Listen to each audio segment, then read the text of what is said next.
রাত ২টার phone call. একটি ভয়ঙ্কর সত্য ঘটনা। ঘটনাটি ঘটেছিল খুলনার একটি ছোট গ্রামে। গ্রামের নাম কাশীপুর। সেখানে থাকত রিফাত নামে এক কলেজ ছাত্র। শান্ত স্বভাবের ছেলে, কিন্তু রাত জেগে মোবাইল ব্যবহার করার অভ্যাস ছিল তার। একদিন রাত প্রায় ২টা, হঠাৎ রিফাতের ফোনে একটি অচেনা নাম্বার থেকে কল আসে। সে প্রথমে ধরেনি, কিন্তু একই নাম্বার থেকে বারবার কল আসতে থাকে।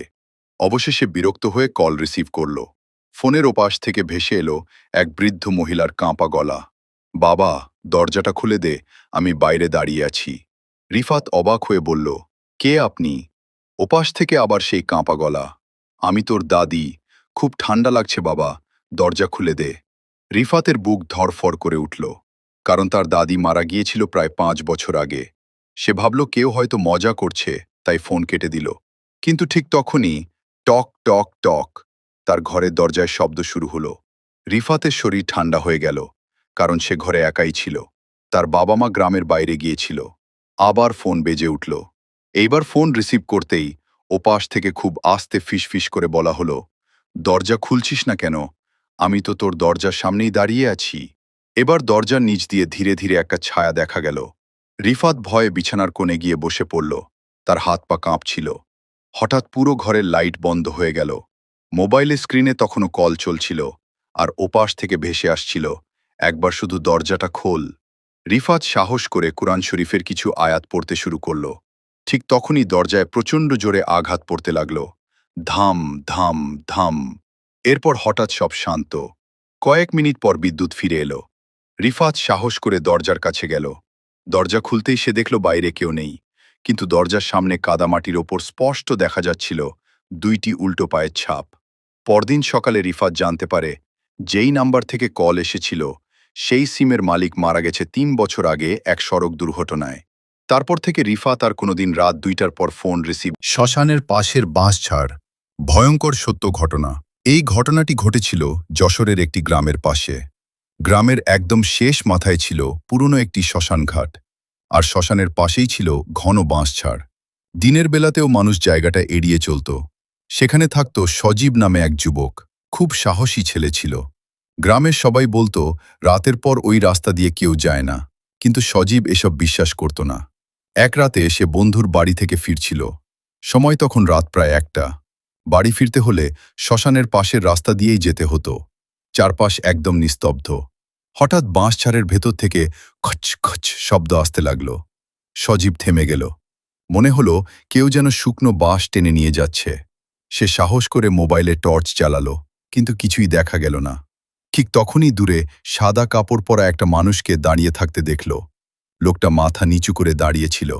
সজীব ভাবল হয়তো কোনো পাগল বা পথচারী, তাই সামনে এগোতে লাগল। কিন্তু কয়েক পা যাওয়ার পর সে লক্ষ্য করল লোকটার পা মাটির উল্টো দিকে ঘোরানো। তার বুকের ভেতর কাঁপুনি শুরু হয়ে গেল। হঠাৎ লোকটা খুব ধীরে মাথা তুলল, কিন্তু মুখ দেখা যাচ্ছিল না। পুরো মুখ কালো অন্ধকারের মতো। তারপর এক বিকট মহিলা কণ্ঠে বলল, এত রাতে কোথায় যাচ্ছিস? সজীব দৌড় দিতে গেল, কিন্তু তখনই সে বুঝতে পারল তার পেছন থেকেও একই গলা ভেসে আসছে, পেছনে তাকাস না। সে ভয়ে দৌড়াতে লাগল, কিন্তু যতই দৌড়ায় মনে হচ্ছিল কেউ তার ঠিক পেছনেই হাঁটছে। Top top top. হঠাৎ তার কাঁধে বরফ ঠান্ডা একটা হাত পড়ল। সজীব চিৎকার করে মাটিতে পড়ে গেল। পরদিন সকালে গ্রামের লোকেরা তাকে শ্মশানের পাশেই অজ্ঞান অবস্থায় খুঁজে পায়। জ্ঞান ফেরার পর থেকে সে আর স্বাভাবিক ছিল না।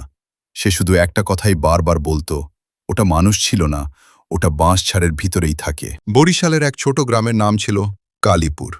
গ্রামের একদম শেষ মাথায় ছিল একটা পুরনো জমিদার বাড়ি। বাড়িটার নাম শুনলেই মানুষ কেঁপে উঠত। দিনের বেলাতেও কেউ ওদিক দিয়ে একা যেত না, কারণ সবাই বলতো ওই বাড়িতে রাত হলেই অদ্ভুত শব্দ শোনা যায়, কান্না, হাসি আর শিকল টানার শব্দ। গ্রামের বৃদ্ধরা বলতো বহু বছর আগে ওই বাড়ির জমিদার খুব নিষ্ঠুর ছিল। সে নাকি গ্রামের গরিব মানুষদের অত্যাচার করত। এক রাতে তার নিজের মেয়েকে ঘরের ভেতর বন্দি করে রাখে। মেয়েটা প্রেম করেছিল এক সাধারণ ছেলের সঙ্গে। রাগে জমিদার সেই ছেলেকে হত্যা করে বাড়ির পেছনের কুয়োর পাশে পুঁতে ফেলে, আর মেয়েটা কয়েকদিন পর রহস্যজনকভাবে মারা যায়। তারপর থেকেই শুরু হয় অদ্ভুত সব ঘটনা। এই গল্প শুনে গ্রামের তরুণরা অনেকেই সাহস দেখাতে গিয়েছিল, কিন্তু কেউ বেশিক্ষণ থাকতে পারেনি। কেউ বলেছে জানালায় সাদা কাপড় পরা মেয়ে দাঁড়িয়েছিল, কেউ বলেছে রাতে কারো হাঁটার শব্দ শুনেছে। একদিন শহর থেকে 4 বন্ধু আসে গ্রামে। তাদের নাম ছিল রাহাত, শুভ, নাইম আর সজীব। তারা ইউটিউবের জন্য ভৌতিক ভিডিও বানাতো। গ্রামের মানুষ তাদের ওই জমিদার বাড়ির কথা বলতেই তারা ঠিক করে সেখানেই রাত কাটাবে। গ্রামের লোকেরা অনেক নিষেধ করল। এক বৃদ্ধ কাঁপা গলায় বলল, বাবারা, সূর্য ডোবার আগে যদি ঢুকো তাহলে রাত শেষ হওয়ার আগেই বের হয়ে আসবা। ওই বাড়ি মানুষকে ছাড়ে না। কিন্তু 4 বন্ধু হেসে উড়িয়ে দিল। রাত 9টার দিকে তারা ক্যামেরা, টর্চ আর মোবাইল নিয়ে জমিদার বাড়ির সামনে দাঁড়ালো। বিশাল লোহার গেটটা মরিচা পড়ে অর্ধেক ভাঙা। বাতাসে কেমন একটা পচা গন্ধ। চারপাশে একদম নিস্তব্ধ। তারা গেট ঠেলে ভেতরে ঢুকতেই ক্যাঁচ করে ভয়ঙ্কর শব্দ হলো। সজীব হেসে বলল, ভাই, ভিডিও ভাইরাল হবেই। ভেতরে ঢুকেই তারা দেখে দেয়ালে পুরনো রক্তের মতো দাগ, ছাদের কোনায় জাল, আর মেঝেতে শুকনো পায়ের ছাপ, যেন কেউ ভিজা পা নিয়ে হেঁটেছিল। হঠাৎ ওপরতলা থেকে ধূপ ধূপ ধূপ শব্দ আসতে লাগল। রাহাত বলল, কে আছে উপরে? কোনো উত্তর নেই। শুভ ক্যামেরা শুভ ভয়ে চিৎকার করে উঠল, ভাই, ক্যামেরায় কেউ ছিল। কিন্তু অন্যরা কিছু দেখেনি। তারা উপরে উঠতেই একটা বড় ঘর দেখতে পেল। দরজাটা আধ খোলা। ভেতর থেকে কারো কান্নার শব্দ আসছে। একটা মেয়ের গলা, আমাকে বাঁচাও। নাইম সাহস করে দরজা ঠেলে খুলল। ঘরের ভেতরে কেউ নেই, শুধু মাঝখানে একটা পুরনো কাঠের চেয়ার দুলছে নিজে নিজেই। হঠাৎ দরজাটা বিকট শব্দে বন্ধ হয়ে গেল। চারদিক অন্ধকার। সজীব দরজা খুলতে গিয়ে দেখে বাইরে থেকে যেন কেউ ধরে রেখেছে। সে চিৎকার করতে লাগল।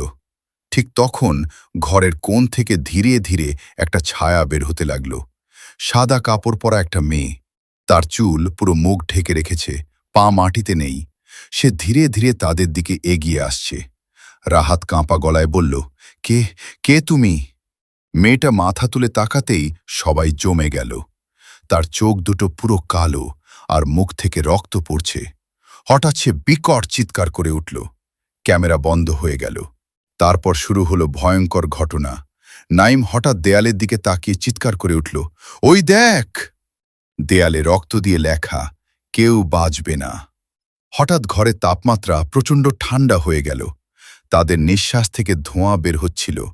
শুভ কাঁদতে কাঁদতে বলল, ভাই, আমরা ভুল করেছি, চর বের হই। ঠিক তখনই সজীব হঠাৎ চুপ হয়ে গেল। সে স্থির হয়ে দরজার দিকে তাকিয়ে আছে। রাহাত বলল, কি হয়েছে? সজীব ধীরে ধীরে বলল, ওহ, ও আমার পেছনে দাঁড়িয়ে আছে। সবাই ঘুরে তাকাতেই দেখে সাদা কাপড়ের মেয়েটা ঠিক সজীবের পেছনে দাঁড়িয়ে, তার মুখ এবার একদম কাছে। হঠাৎ সে সজীবের গলা চেপে ধরে শূন্যে তুলে ফেলল।